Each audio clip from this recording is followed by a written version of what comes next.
প্রিয় শিক্ষার্থী, আসসালামু আলাইকুম। আজকে তোমাদের শেখাবো স্কয়ার রুট অফ ডেসিমাল, দশমিক সংখ্যার বর্গমূল। তাহলে দেখি প্রথমটা, এখানে 9 আছে, 9 এর বর্গমূল হচ্ছে 3। দশমিকের পরে দুইটা সংখ্যা আছে, তাই আমি 2 লিখলাম। ভাগ দিব স্কয়ার রুটের কারণে 2 দিয়ে, সমান সমান 1। তাহলে একটার পূর্বে আমি দশমিক বসাবো, তাহলে এক সংখ্যার পূর্বে দশমিক। উত্তর লেখার সময় এভাবে লিখবো। এটা দেখি 16 এর বর্গমূল হচ্ছে 4।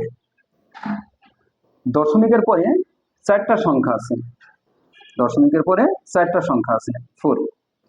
ভাগ স্কয়ার রুটের কারণে কত দিয়ে ভাগ দেবো? 2 দিয়ে, সমান সমান 2। তাহলে 2টার পূর্বে আমি দশমিক বসাবো, 1 2। উত্তর লেখার সময়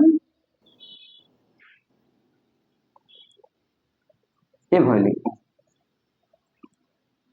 এখানে 25 এর বর্গমূল হচ্ছে 5। দশমিকের পরে দুইটা সংখ্যা আছে 2, বর্গমূলের কারণে 2 দিয়ে ভাগ দিব, সমান 1। একটার পূর্বে দশমিক দেব, তাহলে এক সংখ্যার পূর্বে দশমিক। উত্তর লেখার সময় 0.0। এখানে দেখি 16 এর বর্গমূল 4। এখন দশমিকের পরে কয়টা আছে দেখি, 2 4 6, তাহলে 6 ভাগ স্কয়ার রুটের কারণে 2 সমান 3। তাহলে 3টার পূর্বে দশমিক, 1 2 3, এখানে দশমিক। উত্তর লেখার সময় এটাই আমার উত্তর। এটা দেখি 144 এর বর্গমূল হচ্ছে 12। সংখ্যা আছে দশমিকের পরে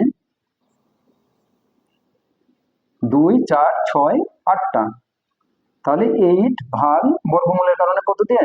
2 দিয়ে, সমান 4। তাহলে 4টার পূর্বে দশমিক বসাবো, 1 2 3 4, এখানে দশমিক। উত্তর লেখার সময়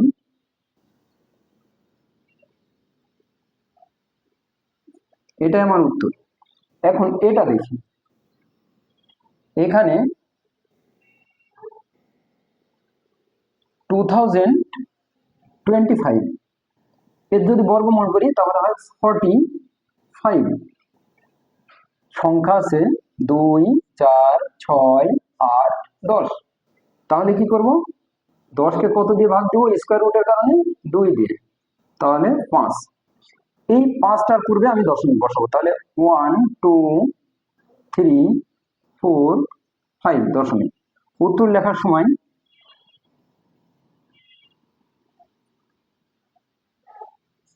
এটাই আমার উত্তর। তাহলে দশমিক যুক্ত সংখ্যা থাকলে, রুট ওভার থাকলে সেটা কিভাবে বর্গমূল করা লাগে আজকে আমরা শিখলাম। ধন্যবাদ সকলকে।